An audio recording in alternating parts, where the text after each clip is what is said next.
Good morning, good evening, good afternoon. Welcome to this webinar on the Building the Future of Workforce. Thank you for taking the time to spend some time with us today, whether you're joining us live or later on demand. We have a great lineup for you today.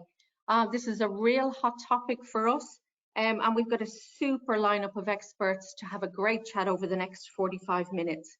My name is Elaine Mannix. I'm the Global Insurance Lead at UiPath, and I'm going to be your moderator today. We're going to kick off with some housekeeping rules first off, just to let you know the format and how we're going to run today. The housekeeping rules for today will be is we are going to do a couple of polls, and that's just to get your input. Make sure we're answering your questions and we're on topic. So we'll launch those in a couple of minutes. We'll also have some handouts, and those handouts can be downloaded during the session and they'll be available afterwards as well. You will be on mute today. However, that doesn't mean you can't have a chat. There is a chat option here, so you can chat with the panelists, or you can actually ask a question as well in the Q&A.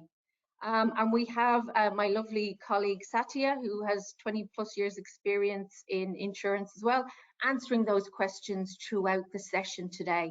So please feel free to do that.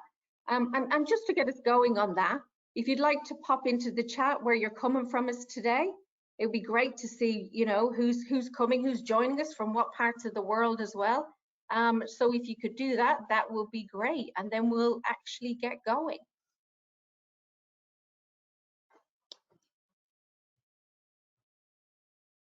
Let's see. So let's start off the topic. Let me set the scene now, take a couple of minutes to set the scene. Obviously, we've been in very strange times over the last year, and all our workforces have been impacted. And we were just having a chat with a panelist saying, actually, most of us are still working from home and certainly not traveling. So looking at sort of the state of the play at the moment, we're talking about a lot of workforces at home, a lot saying how will actually the new work be, people are starting to realize that probably technology is going to change their jobs.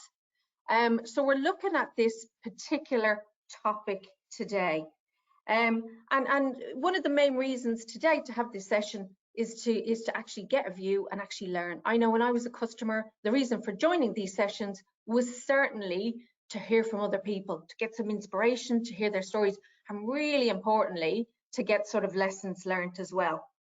Now, I'm going to introduce our lovely panel today as well. And while we're introducing the panel, our lovely Paula is going to set off a poll and see if we've got some questions here. Now, I'm going to ask the panelists to come on online, and we can start to meet them. I'm going to start introductions with Jean first. We'll go ladies first. And Jean, let me give an overview, an introduction to Jean. Now, there's no way, looking at the credentials and the bio of our lovely panel here, there's no way I can do them justice. But let me start off by giving you a little bit of background. So Jean has 20+ years experience in insurance. She's the VP, Chief Digital Officer and Lean Six Sigma at Security Benefit. With her 20 years experience, she's applied that to RPA, combining Lean Six Sigma and RPA skills to look at automation and how it can drive efficiencies and various other benefits across the business. Jean's an early adopter, Security Benefit, an early adopter of this, and she's got a great philosophy where they look at stuff wing to wing. And what does that mean? They don't just automate part of a process, they look at the whole thing. So Jean, welcome to our panel and thank you very much for joining us. Thank you. Next up, we got Jeff. Jeff comes from innovation strategist at Encova, and Encova is a one-stop shop for insurance and a big focus on innovation. And obviously, great to see that in the title. Again, 20+ years experience from Jeff, and are all around technology. And Jeff's been on his automation journey for the last 2 years, and with a real focus now on scaling and bringing automation to all departments across it and upping it to intelligent automation. So welcome, Jeff. Thank you for joining us. Thank you. And we've got Rob. Rob joins us from Unum, and he is the AVP Transformation and Data Science. And a really interesting, looking at his bio, 15 plus years again experience in automation and technology, and his focus area is automation, audit and risk management. And we're going to talk about that today and how there's been a real surge in sort of the 3 lines of defense. He leads the transformation and data science efforts for the enterprise audit, and he's responsible for driving innovation and change. So welcome, Rob. Thanks for having me. Great, it's great to have. I'm going to just change my little camera here so I can actually see you all. So let's kick off now. To get Elaine, we've got the polls results. If you'd like to share those, they're up on the screen. If you can see them. I can't see them right now.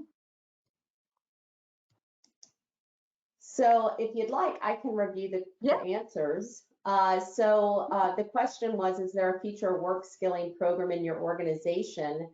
And 40% said not yet, but there is talk. And 60% said yes, we trained employees, planning for more. So, but that's a good result. So it is on people's minds that people are starting to look at the future workforce, and certainly the sessions I'm involved with customers, it's certainly up the top of that at the moment. So to get to know our panelists, I'm going to ask everybody to give us a little story. And when I had my insurance user group, I certainly asked all the new members to tell me what were they most proud of and some lessons learned. So I'm going to start off with asking Jean.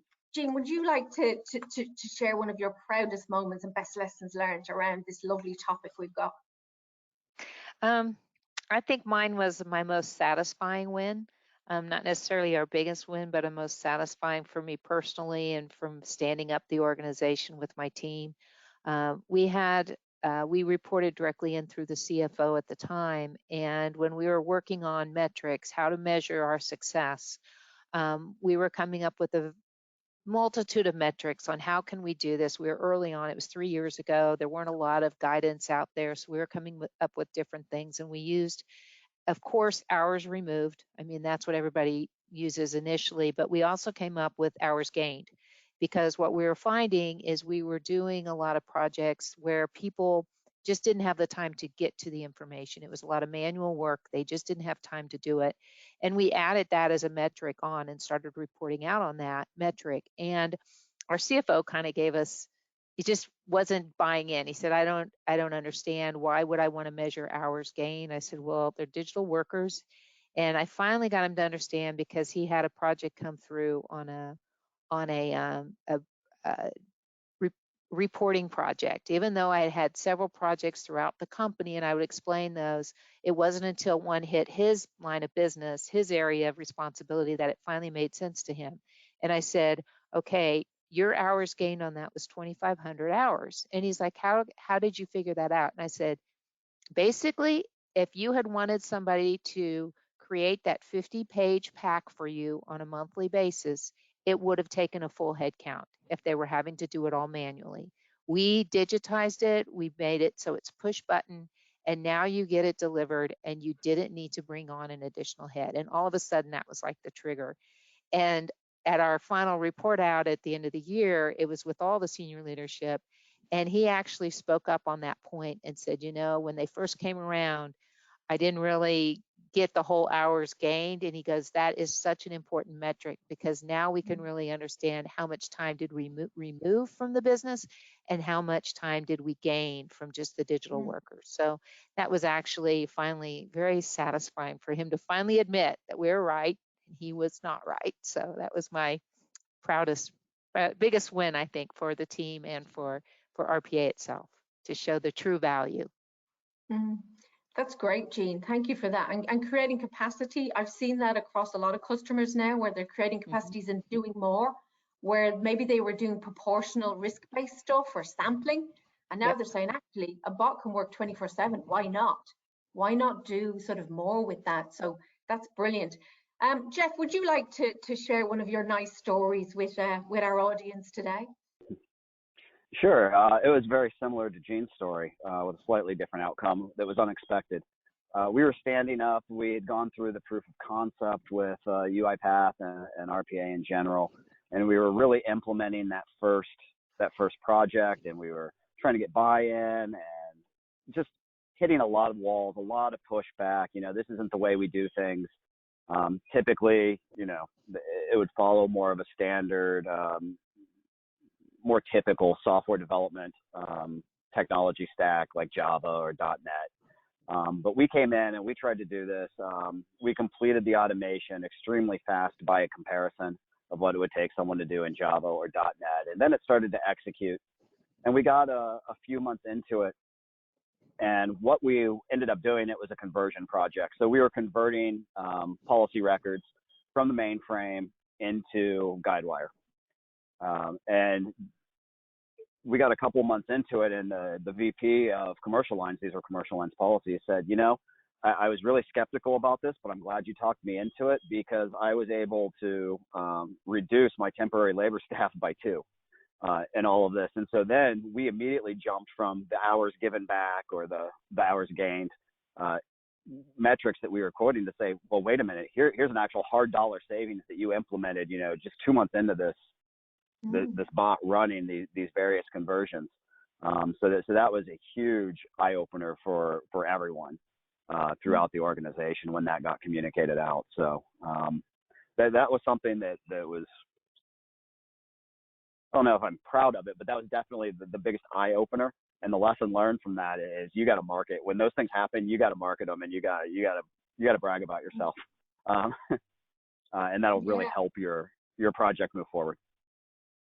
And Jeff, a really sort of important lesson there, because we're used to sort of long, chunky IT projects.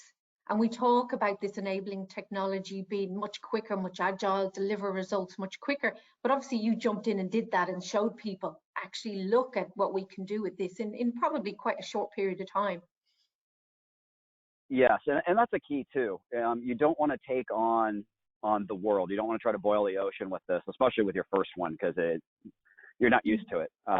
So I talk about a commercial lines policy, and it was the basic account information. You know, it was the policyholder basic information. It was some additional insureds. It was locations, simple things like that at the account level. We eventually got into coverages as future projects, but we did that kind of crawl, walk, run approach to it.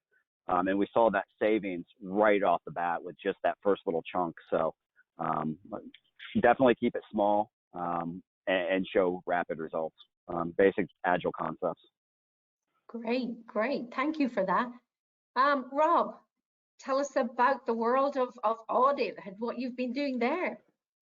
Sure. Well, I'll take a step back before I just jump into the audit piece. So, you know, Unum is a global absence management, disability, and voluntary benefits insurance provider. And so one of the things that we're looking to do is rapidly grow our business to protect the lives of 45 million people. And so while growing our business, we also want to delight our customers. And that means that giving them all the information and support that they need when they need it most. To do that well, we need to work more efficiently, and so that we can make bigger investments in more transformative and higher value areas. And that's where we're on a journey using these process mining capabilities. And one of the areas we're working to transform at Unum is the internal audit organization using those capabilities. You know, because we're an insurance company, one of the key areas that we look at is how we are managing the claim management lifecycle and how we are meeting the service level agreements with the employers that we do business with. And we offer, you know, several different products and currently serve 38 million customers, trying to target that 45 million. And to audit that level of activity in an efficient way, we really just needed to better understand ourselves, because I think we talked about it a minute ago, which is, you know, it's been sample basis. And so how do we really understand how well we're servicing those 38 million customers? We've been using the UiPath process mining to do that, and that's catalyzed an increased level of automation for us. And so while we're still on this journey, we've been able to automate the coverage that we were previously doing in a manual way by over 25%, and it's really proved to be a worthwhile investment. And then at the same time, in the last year, during this journey, COVID hit. And Unum has been processing more leave and absence management claims related to COVID than our entire, 100-year history. And so our active work with process mining at that time allowed us last June to really diagnose some of the volume challenges we were experiencing in our business. And it created an opportunity for us to model sort of future impact. That's great. That's brilliant to hear. I mean, from all three of you, hearing sort of real and relevant sort of examples, which is what we always want to hear, isn't it? This technology is out there. It's been out there a few years now, but what are people doing with it? What are they really trying to solve? Because that's what it's about, sort of solving a problem. We're going to get on to our topic now of the day, which is the future work. And Paul is going to launch another poll. I'm hoping I can see the results on this time, Paula. And while we do that, let me give you a little view about the sort of future work. Lots of studies out there at the moment. Lots of information coming from foresters about 80% of work, of insurance work, is going to be impacted. Now, not replaced, but impacted by technology. Is that what's going to start happening? So we want to hear about, how is this going to actually, and can we prepare for it? And how can we actually look at the future and actually start to provide the skills, the training, and get ready for this stuff that's coming, and really investors, so I suppose, in our employees as well. Have we got the results of that poll? Paul? Yes, so we've got the poll up, Elaine. What challenges are you seeing? And Yep. we've got probably 50% of folks have voted, so I am going to close the poll. And let's share the results here. So what challenges are you seeing? It looks like finding the right opportunity and business case, 20%.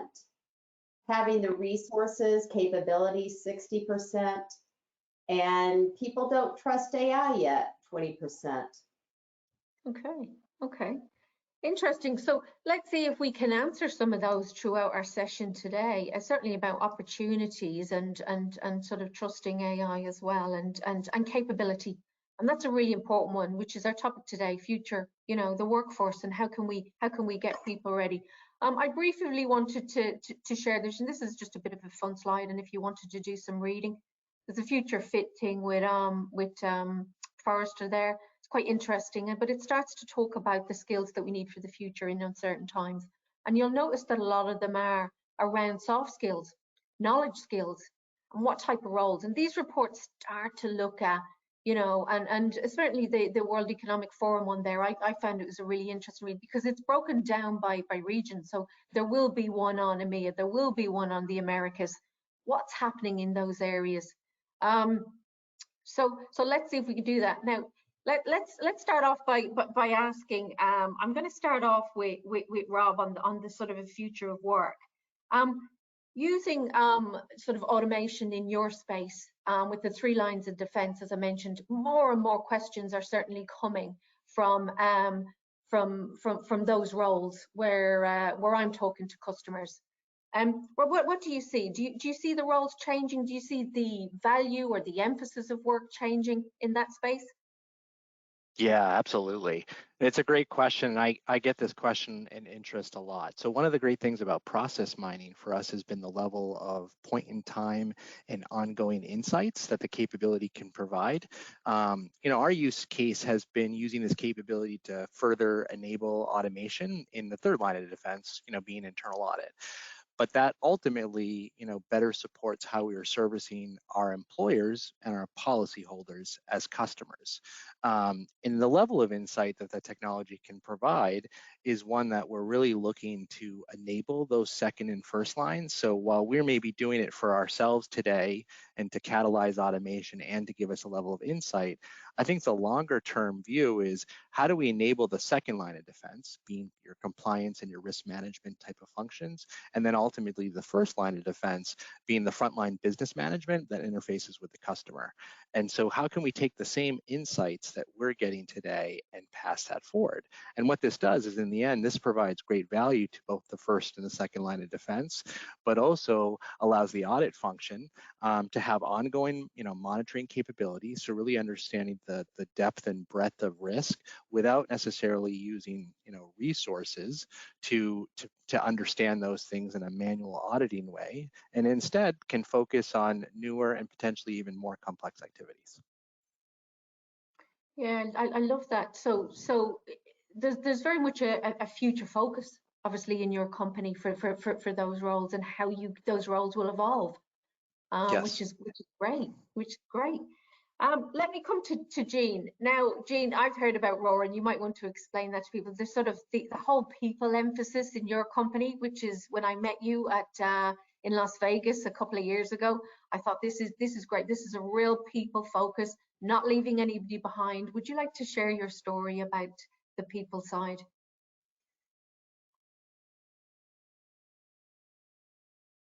I think you're on mute, Jean.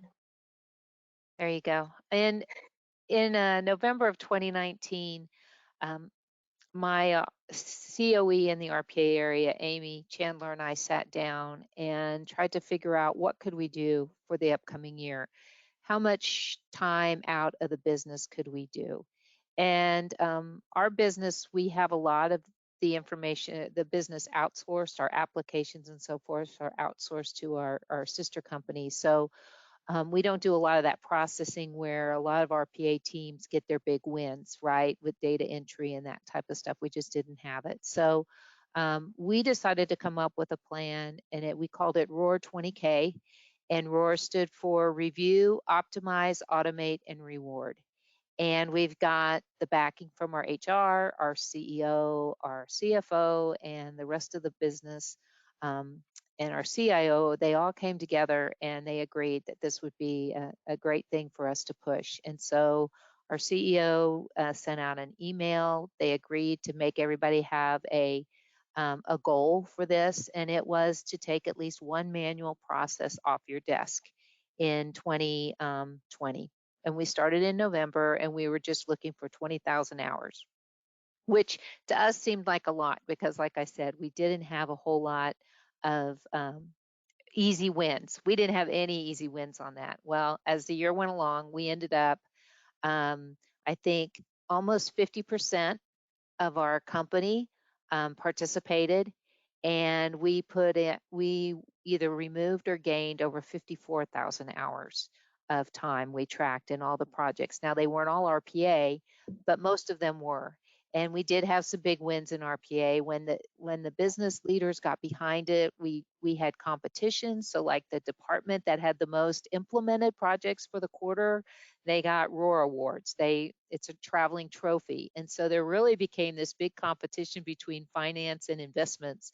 They really both wanted to win it. And those two areas, the CFO and our Chief Investment Officer, have been great supporters and really driving people to think about it, identify those projects. And so it was such a success that we brought it along into 2021. And this year it's Rohr 21K, because everybody thought, even though the 20K was for 20,000 hours, everybody thought it just meant for 2020. So we just kind of let them think that, and then they wanted to change the title to 21K, so we said that's fine, and we changed our target to 21K. So it has been a real success, and basically what we saw was once an individual did one project, then they started seeing multiple projects. And about mid-year, we started tracking even those individuals that were part of multiple projects. And of like the 50% overall, I think 20% to 25% ended up being part of more than one project that got implemented. And so you really saw that once they saw how easy it was, especially in the RPA, and how quickly we could turn and give them relief in an area that they couldn't do or couldn't support completely, the funnel just opened. And we have an innovation hub where people put in ideas, and we started with about 150 ideas. And at one point in time during 2020, we were up to almost 190 new ideas that hadn't been implemented. And I think we're back down to about 150 now, but month over month, we were staying at about 150 to 160 ideas in the Innovation Hub, and we were just taking those and just working them. And so it really became I was concerned when we all went home in March whether or not we could even sustain, because we had, all kinds of marketing material plans so they could see it and none of that worked, right? They're at home on their desk. The pennants are all hanging. We now have a pennant wall instead of the pennants. Everybody was going to get a little pennant that participated. And those are all still on a wall in my office and with stars for every project. And when I looked at those, I was in the office yesterday and I looked, because we're keeping them until everybody gets back in the office. Most of those pennants, of the half of the participants, have multiple stars, which means they've been involved in multiple projects. And some, the pennants are just covered. It's just amazing that people gravitated toward it. It was easy to think of. Rohr 21K means something to people, and they're like, okay, what's my Rohr 21K goal? What am I going to do? And it's just out in front, and it worked really, really well. But it worked because senior leadership got behind it. So that's a great story, and making it very real and relevant for everybody and getting them involved, because engagement is one of those success factors you have to go wide and deep across the organization. So that's brilliant. We talked about, Jeff, we come on to you now, where you talked about engaging people and getting them involved and how important this is, the people side of all of this change. Could you tell us about it? Because I know you've been doing automation. You mentioned on the back of transformation and M&A, and now you're obviously looking forward to say, how is this going to actually improve and change your company? Yeah, I would say this is definitely going to be a part of the technology stack for a fair majority of the workforce in the future. However, right now you do face a lot of challenges. People hear robotic process automation, and it's not the thing most people think of. Oh, I could do that. So it's a conversation of, well, you really could do that, and let's talk about how you can do that. We started a little over 2 years ago, and we formed a center of excellence around it, and we have dedicated RPA developers and a dedicated business analyst or two. And then we also have some temporary work staff where people were interested, and these were mostly IT folks. And we've said, yeah, here, we can show you, we can give you the online training that UiPath provides is excellent. We can provide a one-on-one mentor to really get you started. If you want to come to our stand-ups, you're more than welcome. You can use our servers to run, unattended automations on that use Orchestrator and are pretty robust. You can also run attended automations, on your own desktop. You obviously have to worry about your own licensing at that point and things of that. We do have the new Studio licenses really helped share, or the old version of Studio licenses really helped us share. Now they're down to named licenses, and we had to kind of go through that conversion process. So it's a little bit more cumbersome from a licensing standpoint, but definitely still doable. And so that gives that gets it out to some IT folks that already had interest. But then also what we've done is we've come through and gone to businesses, and we get a lot of requests for automations that we really have to turn down, mostly because they just don't pay for us to do it. If you think about all the overhead a center of excellence goes through, it works like any other technology. There's a lot of overhead with requirements gathering and elicitation, and then documentation to be able to turn it over to a developer. And when you're talking about a 7 to 10 step process, it doesn't make a lot of sense. And then you also have user acceptance testing and deployment. So we've tried to push back and say, well, what if we could teach you how to do this and guide someone through that process of trying to do that? That we've had mild success with that. We've written attended automations for people and just let them execute it and watch how it goes and let them take it from there. But ultimately, what we've decided, at least right now, there's definitely a technology savvy stack of people or a set of people who can use this technology and pick it up fairly intuitively, whether it's UiPath or another automation technology. That they can get those and they can run them attended. But then there are some groups in our organization that's just not a reality right now, and we recognize that. And so one of the really nice things about Orchestrator is they have an API stack. So we wrote a really simple portal for folks. We call it the automation portal. And people can go in and they can actually execute whatever automation, assuming they have the rights, can execute whatever automation they have. So this really helped us, and our security team actually likes it a lot too, because we're automating things that they had to give admin access to a lot of individuals, such as a CSR to reset a password. They had to have full-blown admin access into Okta or one of the other security technologies, and now they've just created a service account that only the robot knows about. Orchestrator keeps confidential, and now all these people can go in and it's all logged. They can run the automation. They don't have admin rights, so our auditing likes this a lot better. And it still gets that feeling, that robot in anyone's hands who actually needs it without having to have that technology in place. So we've kind of worked around that, but I would definitely say in the future, this is going to be a technology stack that most people should know, like Excel macros. Yeah, I mean, you make a great point there. Making it accessible is obviously really important to get the people who are really interested going on it, and you know, word of mouth and success breeds success. And you talk there about sort of all the academy training is free. So if we talk about, you know, the future workforce and people sort of in some degree taking responsibility for their own training, they could go and do all this stuff, couldn't they, Jeff, themselves? They could actually start looking at this training and start actually looking at digital skills themselves. Both a company responsibility and an individual responsibility that if you're interested, jump in. Oh, yes, I would definitely agree with that. I think there does have to be some, it's not as easy as saying, here's the link to the academy. I mean, you do have to have some form of mentorship there. You know, yeah.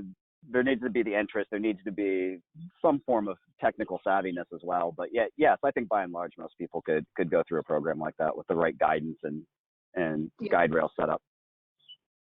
Yeah, and it's certainly something we're seeing, democratizing it across, and we've got a lot of customers with sort of citizen-led stuff in trial.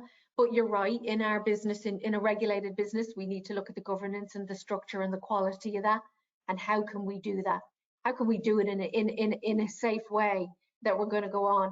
I'm going to ask you guys a bit of a question now, just and some of this is sort of down to, you know, there is hype out there. But also, you know, it's a real topic as well. So what do you think about digital assistants? And let me tell you first of all what I think a digital assistant is from a non-techie point of view. So Jeff, you might disagree with me, coming from a real technical background. So a digital assistant sort of sitting on your desktop, where it can be either, you know, it's available on demand, it's got a list of tasks it can do for you. It can, you know, tap you on the shoulder if it's noticing stuff, or you can just control it and say, actually, I want to do X, Y, and Z. For a claims officer, it could be, you know, I want to pull some claims information, policy, endorsement, any complaints around it, anything like that. Do a KYC check, let's say. So that's the context of it. Can I ask you guys if you think this is a reality? Do we think we're going to have digital assistants? Some people say we're going to have them in our personal lives before we'll actually have them in our work lives. But a real interest in, you know, we're talking about these now at the moment. So let me start off by Jean asking you, what do you think? Do you think digital assistants are coming for everybody, or maybe they're already on their way?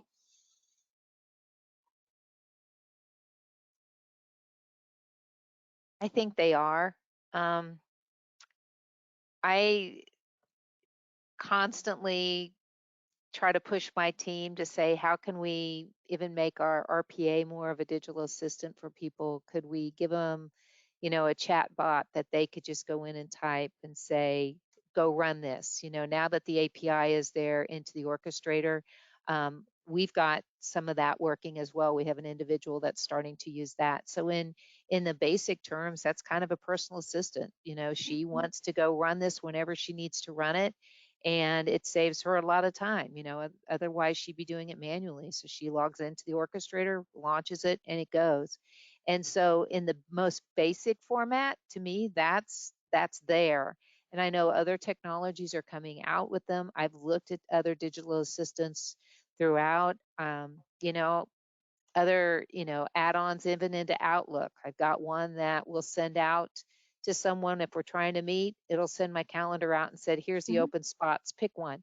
So that's a digital assistant. So are they going to be? They're here. They're here. They're just, people don't think of them as a digital assistant. To me, that technology to send my calendar out to someone and say, pick a time, to me, that's it. That's what my actual assistant typically had done.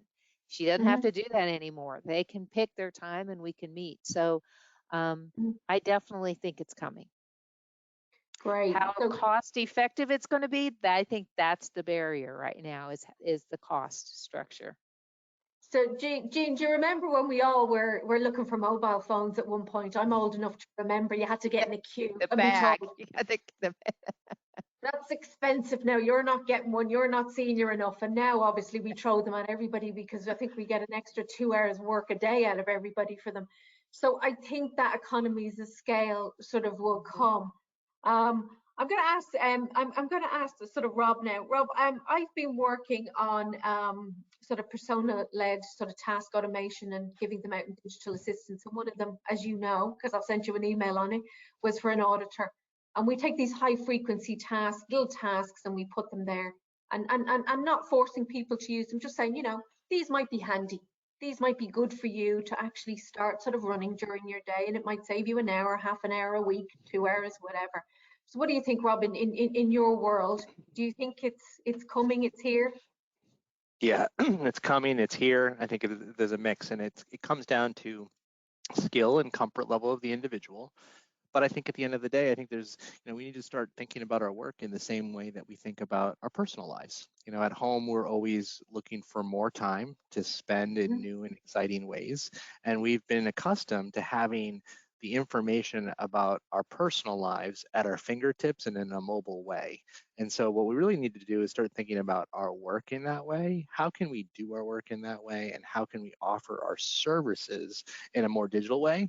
And that aligns with the expectations in our personal lives. And so, yeah, I think what we want to be able to do, we're doing some of that work, you know, currently. It's early days, but even just metrics, reporting, information like that at our fingertips that we wouldn't historically have, or being able to maybe meet with a business partner and take a temperature about something, right? Just get that real-time instant feedback about something. How are things going on in your organization?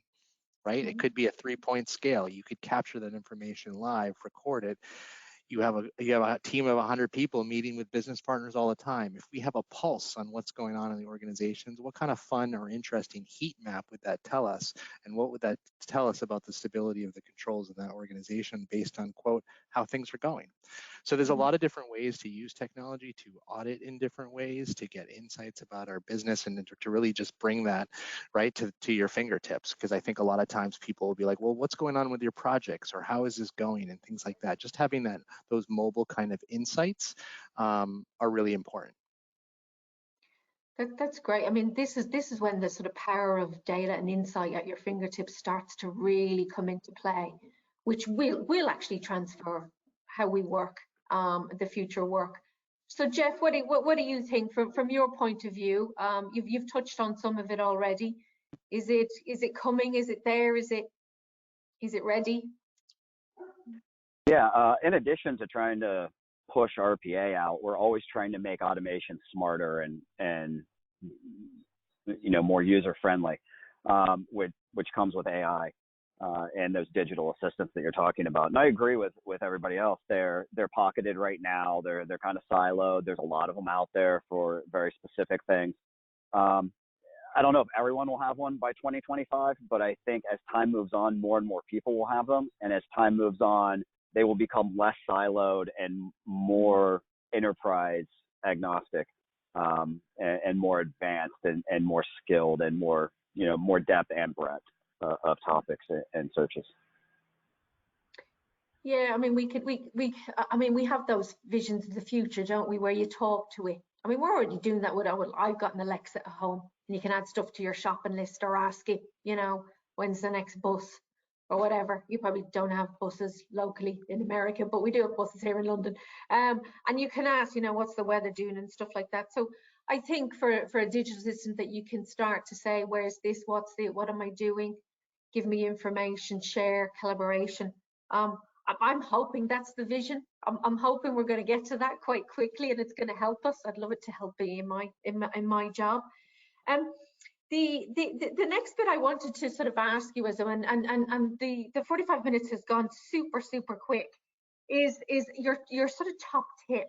I love to ask people this, because certainly the questions that come in that we've been getting, people really want to know, you know, lessons learned. Well, what hole should I not fall in? What's the best thing to do? So Jean, can I ask you, what would your top tip be for somebody that you would take with you? I've kind of got two. First of all, when you stand up, make sure your change control procedures are in place and you've got good, solid change control. You got good documentation, because you know, that was a lesson I learned from early adapters and being in the customer panel, hearing people having to start over because they didn't have the right procedures put in place to stand up. So I took that very seriously, and my COE was an auditor in a prior life. So she understood those controls. She did both ICFR and internal audit. So she understood those controls and has done a great job ensuring we didn't fall into those pitfalls, because that was the first one. And then the second one is, as you get into it and you start looking at projects, and a lot of our projects are surround data. And we learned this the hard way. We went into a project and it should have been about a 2-week project. And I think it ended up being a 2 to 3 month project for a programmer because the data was just so bad. You really have to make sure before you start to program, you can't fix bad data. Don't try to fix bad data. Get in there, understand what the data looks like. And if you have to go back and tell the business owner, hey, you got to get your data cleaned up first, and then we'll come in, be happy to, or we'll even be happy to help you fix the data first, but don't expect us to program off of bad data. So those are my 2 tips. Keep thank you, Jean. I fell into that second one as well, with a project as well. Manky data, should have never done it. And Yep. kept going. Yep. Shouldn't have. Yep. Done that. Rob, what's your top tip? I love that data one. That resonates with me as well.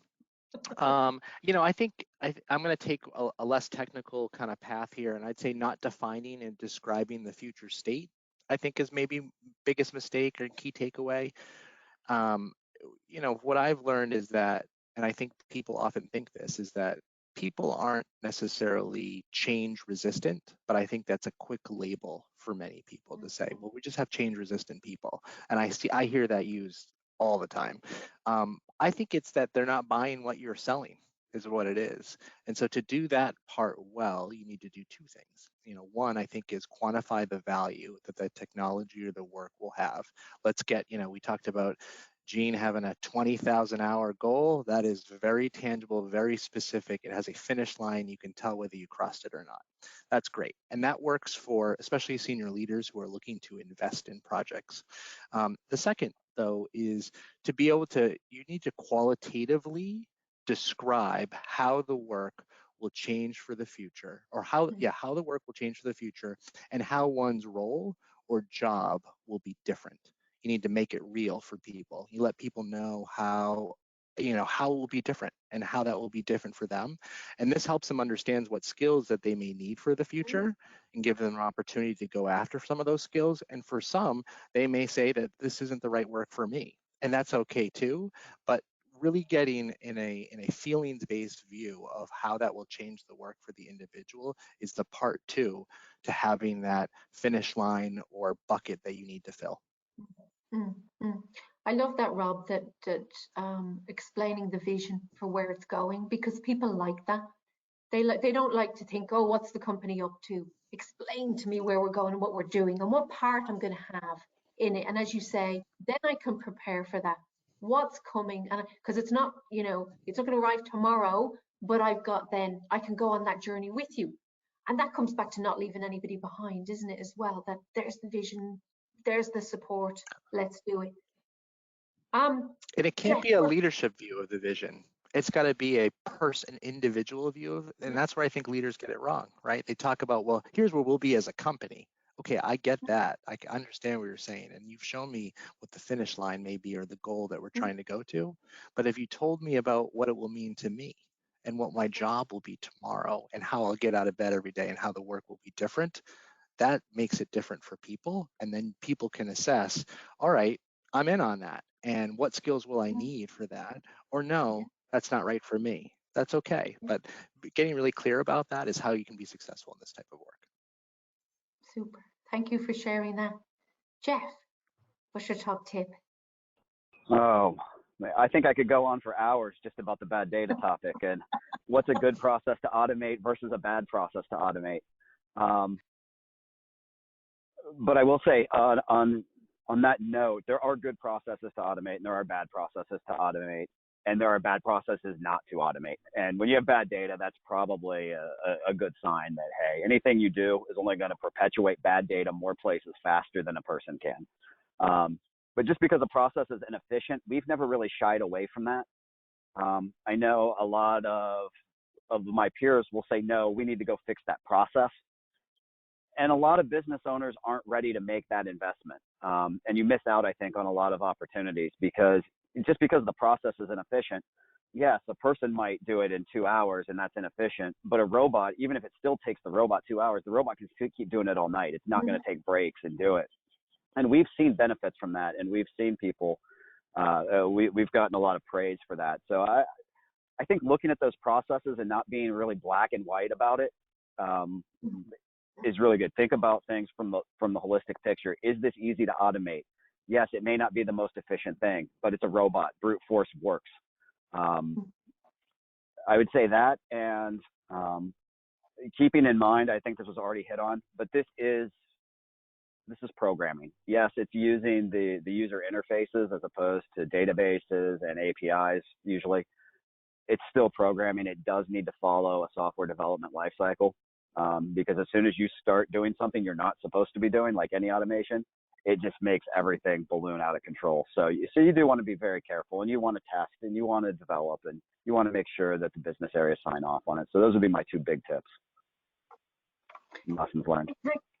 That's great. Thank you, Jeff. Like a wealth of experience there, and I think you're right. I think we could sit here all day and actually share the lessons learned and all the stuff that's happened and all the stuff that we will do.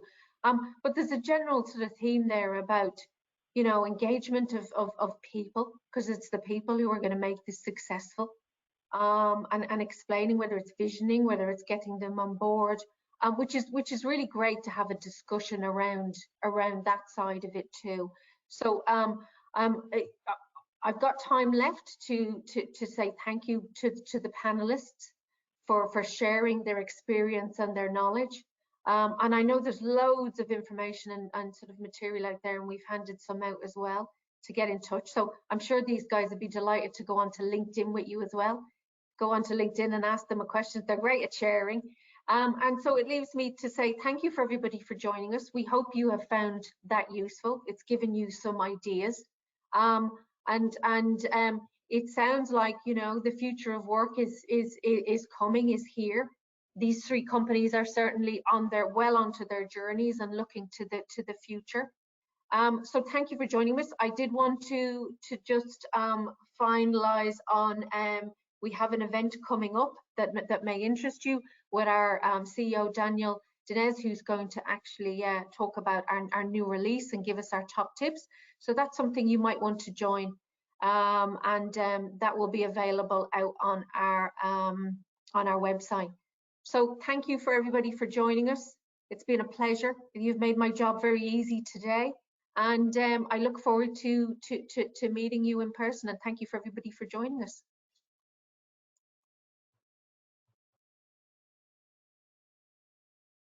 Thank you.